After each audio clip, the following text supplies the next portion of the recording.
Ladies and gentlemen, boys and girls, children of all ages, it is I, Jolting Joe, coming to you live from my back porch on a Tuesday afternoon. It's December, actually.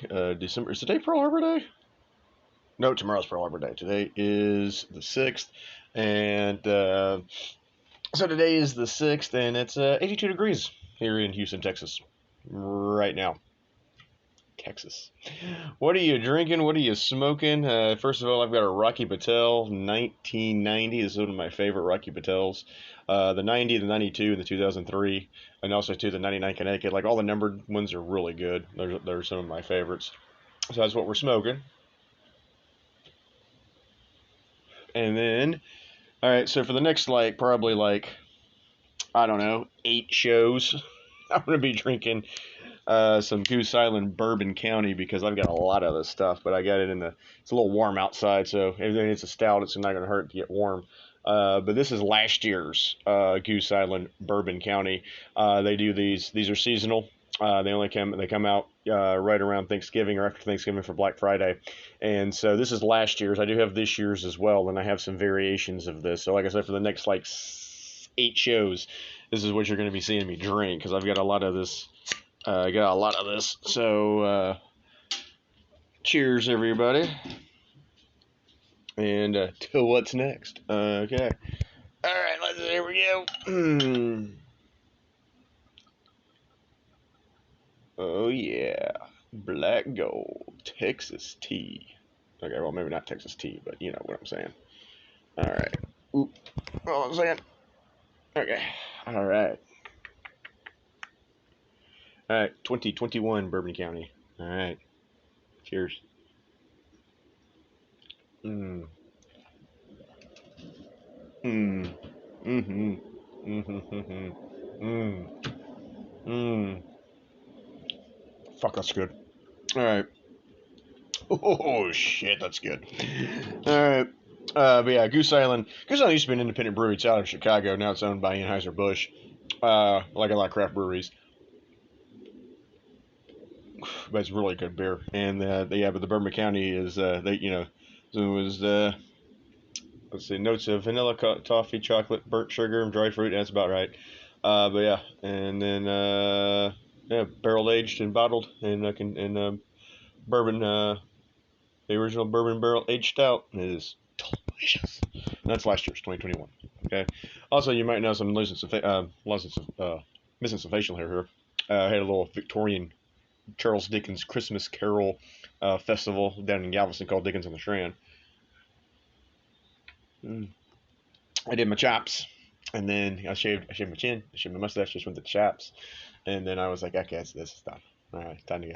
Yeah, we're just gonna mow it all off, start over. So there you go. All right. So I took a last week off. Just kind of got busy with stuff. So a lot to catch up on. We got some hot stove league to get into.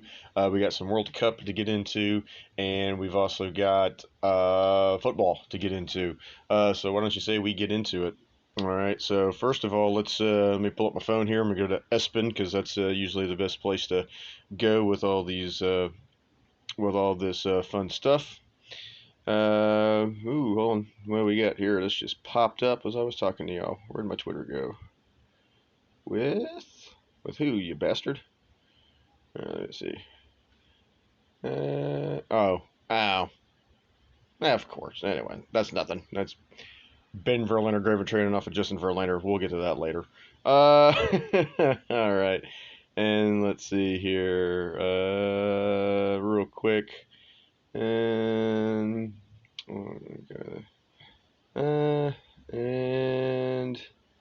ba-boom. Bloop, bloop, bloop, bloop, bloop. Let me get rid of all this shit. I'm sorry. Should have done this earlier. This is just bad TV, radio, video, podcasting stuff. All right, let's start with the World Cup. Why don't we? Let's go to that. Let's start with the. So first of all, since I took last week off,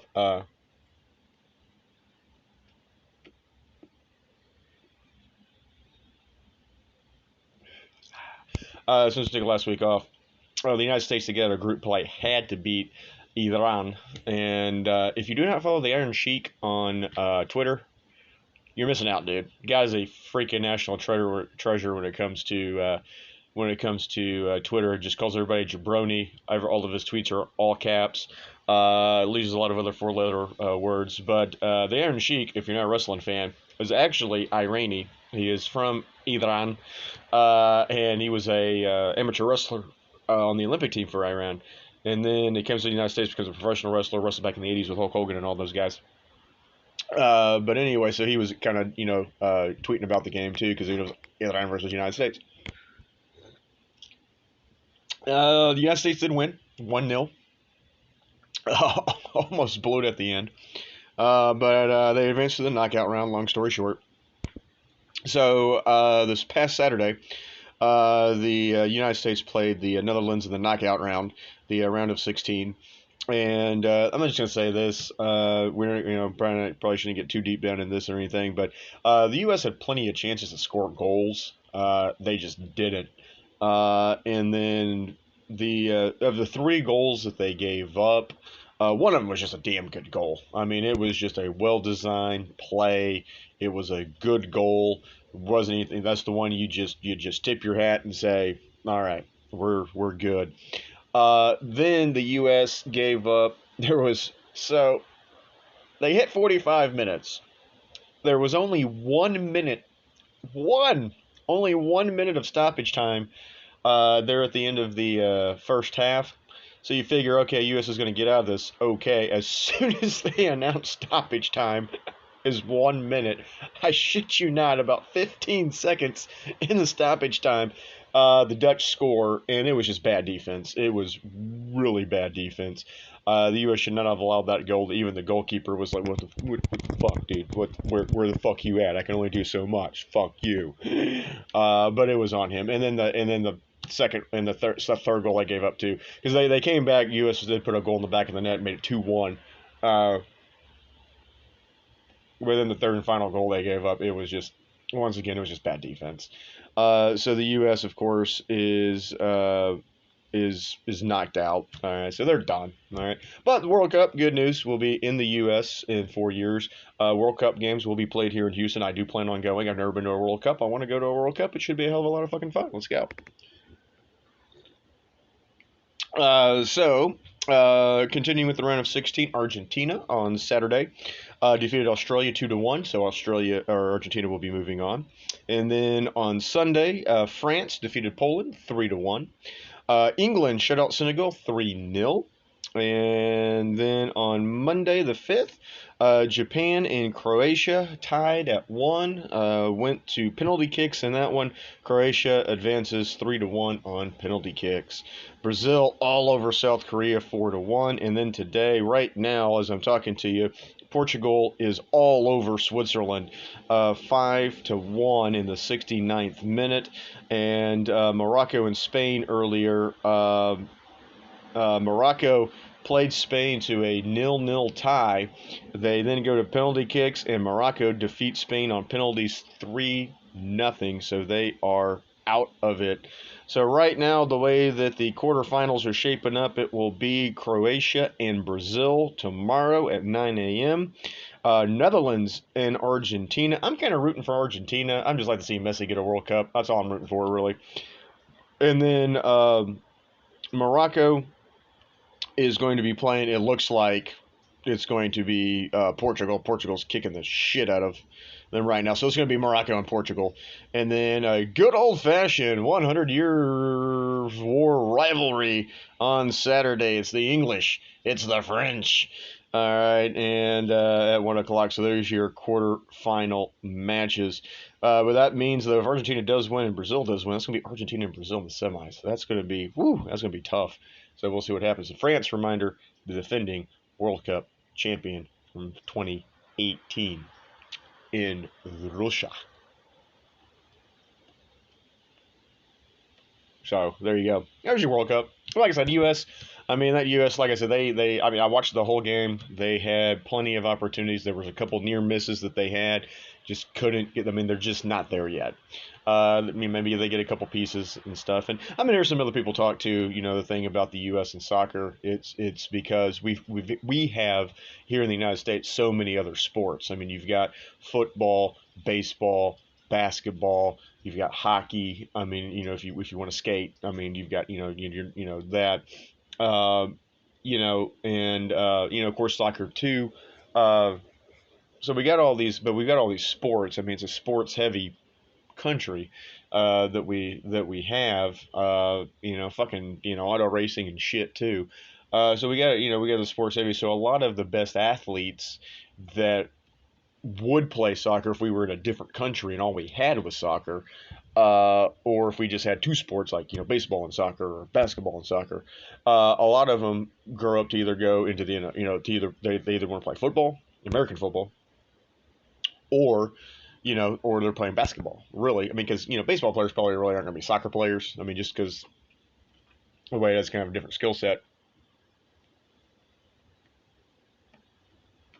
But the kind of physicality that you need, the stamina that you need, where you're going to be, where basketball, kind of football, kind of that. So they play football and basketball here in the United States. They don't play soccer, and so I don't know if we'll ever have a team that's going to be challenging for a World Cup or anything. I think it just kind of is what it is.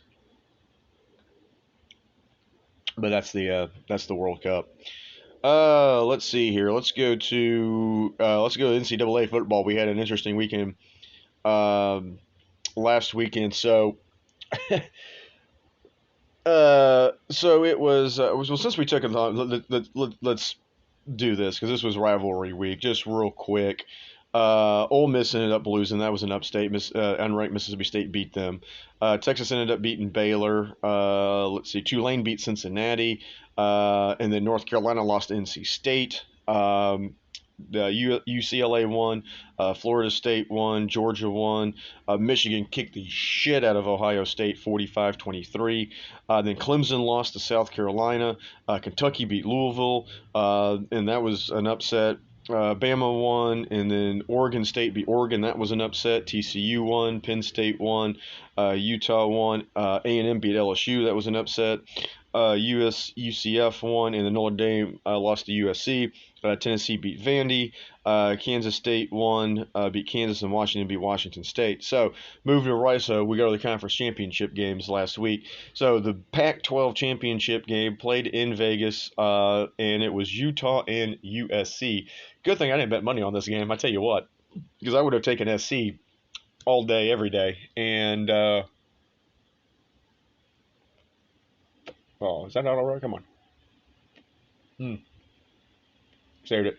But so I'm gonna have to start puffing here in a second. But anyway, so we were actually playing at Top Golf, and they had it on the TV up there, and it was a damn close game. It was 17-17 at halftime.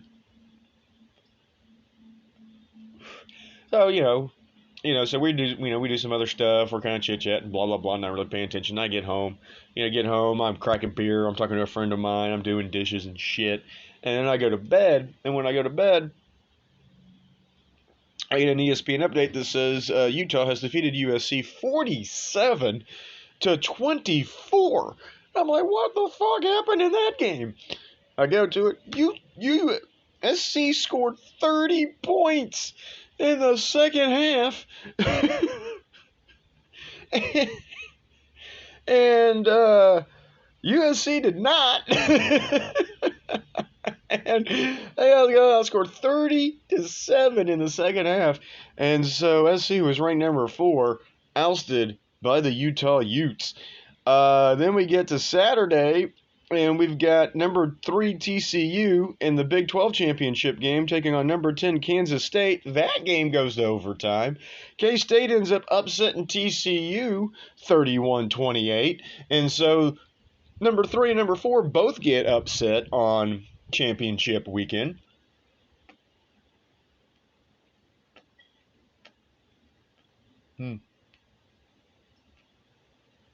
Trying to keep it going. So then Georgia takes care of business. They beat the shit out of LSU 50-30, and then Michigan takes care of business, beats the shit out of Purdue 43-22. Clemson did win in the AAC's championship game, but that was kind of all that was going on there. So what ended up happening is Georgia, of course, is ranked number 1. Michigan, of course, is ranked number 2. And so as far as that goes, and then TCU did stay in the, I believe in the, I think they're still ranked number 3. Let me get down here. Are still ranked number 3, and I think the reason for that is because they only have one loss, and that was in the championship game. They had an undefeated season. They just lost in the championship game, and they lost to a top 10 team. Whereas USC, they got, let's see, what is USC's record end up being anyway? USC's record, shit, I gotta find them, crap.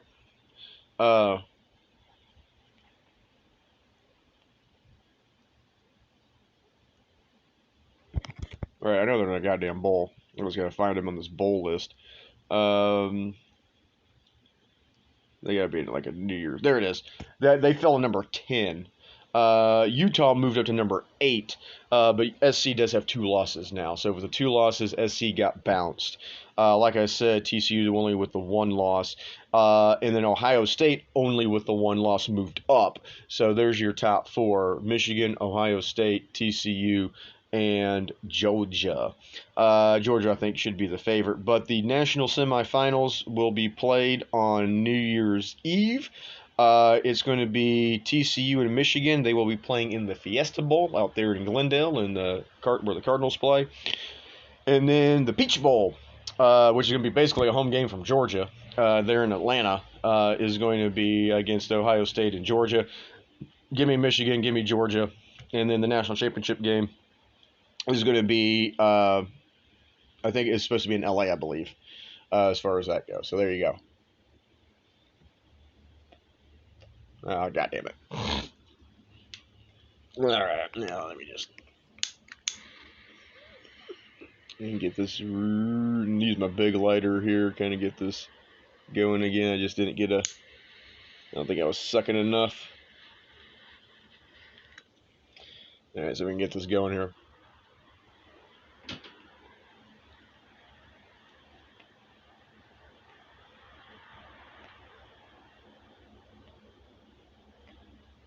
This is kind of a thick cigar.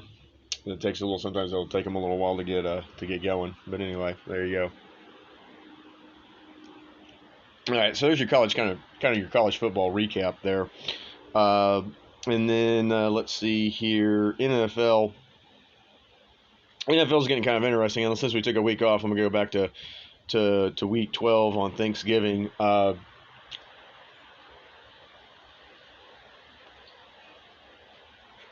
The Bills barely hung on and beat the Lions on Thanksgiving Day, 28-25.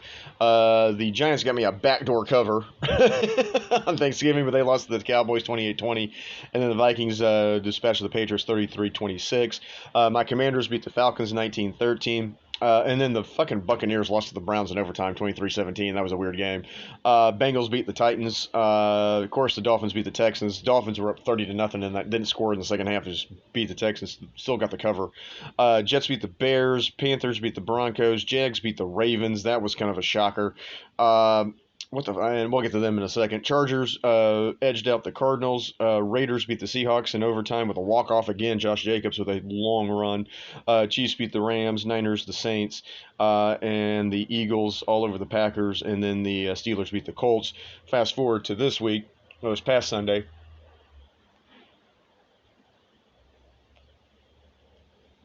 Bills took care of the Patriots 24-10 on Thursday Night Football. NFC East, baby. The Giants and Commanders tied at 20. Yeah, you heard me right. They tied. The Giants were up in that game late, 20-13. Heineke came back, got him in the end zone, and then went to overtime. Both teams had the ball, obviously. Giants got it and had the punt, and then the Commanders got it. It got close to field goal range, and then just couldn't do anything outside of field goal range. Had the punt again, and then the Giants, Gano tried a 58-yard field goal, ended up coming up short on it, and so it ended up with a 20-20 tie. So there you go. Steelers beat the Falcons. Fuck you, Steelers. I need the Falcons to win that game. Packers. Aaron Rodgers still owns the Bears. They win 28-19. The Lions all over the Jags. I had the Lions too, but I had them parlayed with the fucking Falcons. I should have just taken the Lions. Lions all over the Jags 40-14. Vikings beat the Jets 27-22. Eagles all over the Titans 35-10. Ravens just look. I mean, Lamar got hurt in that game, but we know the Broncos are shit. I mean, they're already trying to get Russell Wilson the fuck out of there and fire their coach and everything else. I think all Bronco fans are just like, Broncos country, let's hang people. Let's fire people. All right, that is basically where they're at. So, so you figure the Ravens would be able to handle the Broncos. And the Ravens barely won that game. They came back and the Broncos had 3 field goals. Ravens ended up scoring a late touchdown after Lamar got hurt. Huntley scored 10-9. The Ravens should be better than that. I don't understand them. Deshaun Watson's first game back with the Browns against his old team, the Texans. The Browns won 27-14. That was an ugly fucking football game. There was a safety. There was a punt return for a touchdown. Deshaun looked like shit. But the Texans are so fucking bad. Browns still won 27-14. Seahawks over the Rams 27-23. I was kind of rooting for the Rams in that since of the fucking tie we got. Niners beat the Dolphins 33-17. It looks like Garoppolo is out. Looks like he broke his foot. What's that mean for the Niners? Bengals beat Mahomes and the Chiefs again. Joe Burrow undefeated against the Chiefs. Okay. 27-14 in that one. Raiders. What's up with the Chargers? Raiders beat them 27-20. Cowboys just destroyed the Colts 54-19. And then the Saints, and then the Bucks last night. Great game. Well, actually, it was not a great game. It was a great finish. Let me put it that way. It was an ugly football game. And the Bucks look like shit, too. That's a horrible fucking division on top of it. And the Saints eked it out. I mean, the Bucks eked it out because the Saints just kind of gave it away there at the end. But they were up most of that game, and then the Bucks didn't go up until that last drive. Fucking Tom Brady, fucking dick.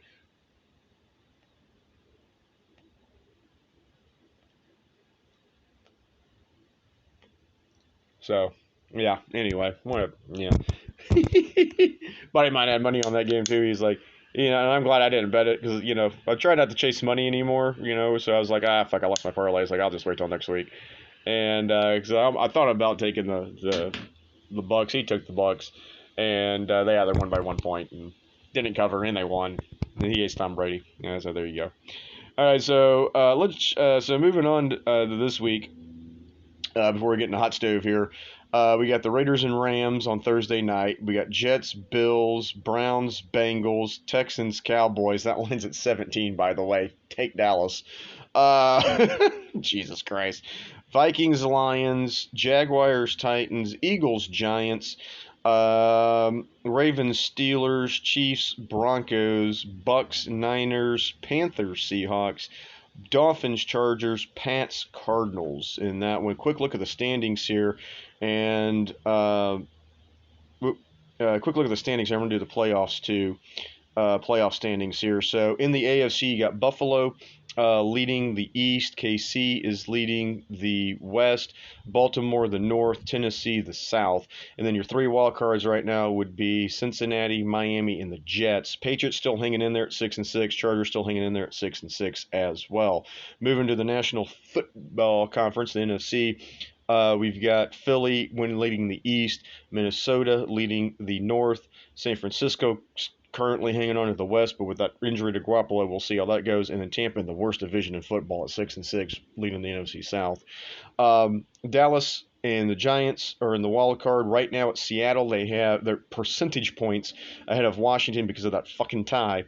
But I'm hoping that the entire NFC East gets into the playoffs. San Francisco, without Garoppolo, they may fall. We'll see what happens there. Seattle may end up winning that division. So we'll just kind of see what happens. Washington has a bye. They get the Giants again. That game's been flexed into Sunday night, a week from Sunday. Then they have the Niners, then which without Garoppolo may be okay, and then the Browns on New Year's Day, and then they end up with the Cowboys, which I'm hoping in the Cowboys will have they can won't be able to improve their position at all, and they'll sit everybody, and the Commanders will win. Just to be completely fucking honest with you, that's where I'm at. All right, and so all right, so let's get into some hot stove. We'll get into some hot stove action here. So, all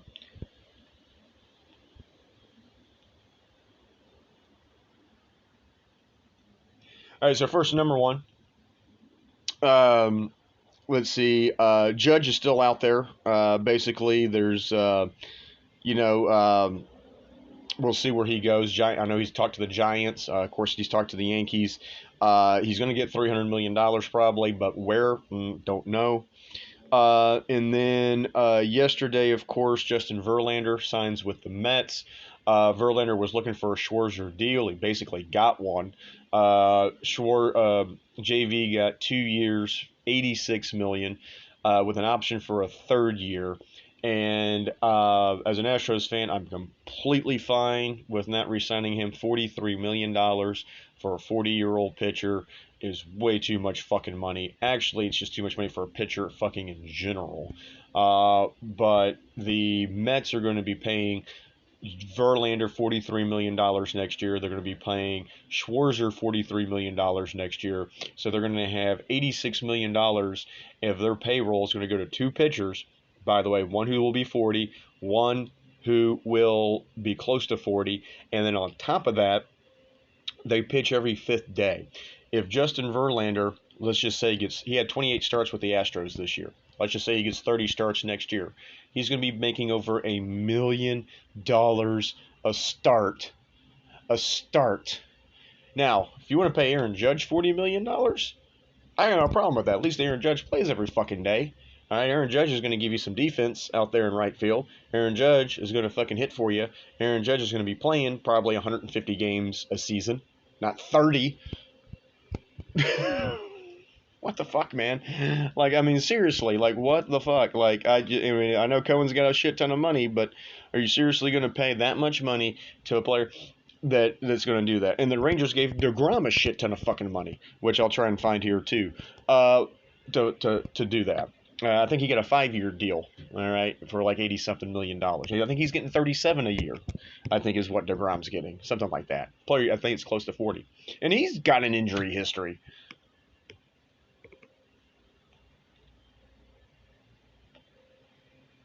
I mean, when DeGrom pitches, he's the best pitcher in baseball, but he never pitches because he's always fucking hurt. Same thing with Mike Trout here lately. Mike Trout, when he plays, best player in baseball, but if he ain't playing. I don't know. He might not be the best player in baseball anymore. It might be Shohei Ohtani just because Ohtani can pitch. Just saying. I mean, he's a five-tool player. I mean, he's got the power, the average, the speed. He's got the arm. I mean, I know he doesn't play, in the field, but he's a fucking pitcher. I'm counting it. And he's got the glove. So, hey, there you go. I don't get it. Trey Turner signed leaving the Dodgers. He signed a 3-year deal. I think his is 11-year deal for like $300 million or something crazy like that. But he's going to the Phillies. Clayton Kershaw re-signed for the Mets at like $20 million a year, which that's fine. Yeah, Trey Turner 11 years, $300 million. Verlander, Mets 86 million. And then Trey Turner. Those are the big signings here lately. So that's kind of your hot stove. But once again, I just paying that much money to a guy that does not play every day. Like I said, if Judge were to get $40 million a year, I would understand it. Like, I mean, I still wouldn't fucking pay it. That's just too much goddamn money to spend on one player. But my God, so Oh, and then on the Astros front, forgot to mention that, picked up Jose Abreu from the White Sox. Abreu, of course, was a free agent, so he decided to come sign for the Astros, and they're still looking to re-sign Yuli, but maybe as more of a utility guy since Yuli's almost 40. Now Abreu ain't no spring chicken. I think he's 35. They signed him to a 3-year deal. Uh, Also, still looking at Wilson Contreras as well, who may come in and catch with Maldonado, and he can also DH a little bit. Looks like they are okay with Alvarez playing left field. I know Dusty Baker had some comments yesterday that Alvarez, he want to see Alvarez maybe on the field maybe 40% of the time next season. And then maybe they can kind of use that DH spot. You know, do you bring Michael Brantley back on a team friendly deal, even though he's getting kind of older, but he can still play some left field. He can still hit. I mean, hell, you could probably bat Brantley like 7th and like have some heft at the bottom of the order. It'd be fucking amazing. So yeah, that's what we got going on. No golf or anything. NBA, hockey. I guess we'll talk about next time because we just like I said, there's a lot of hot stove tough. Got World Cup going on, and then with championship Saturday, this past Saturday, we had that going on, and then of course, as far as that goes, and yeah, I think that's pretty much it, y'all. So good seeing y'all after a couple of weeks, and yeah, enjoy your football Sunday. Enjoy the rest of the World Cup. Hot stove continues. NBA, NHL. See y'all next week. Cheers, everybody. Ah, some good fucking beer.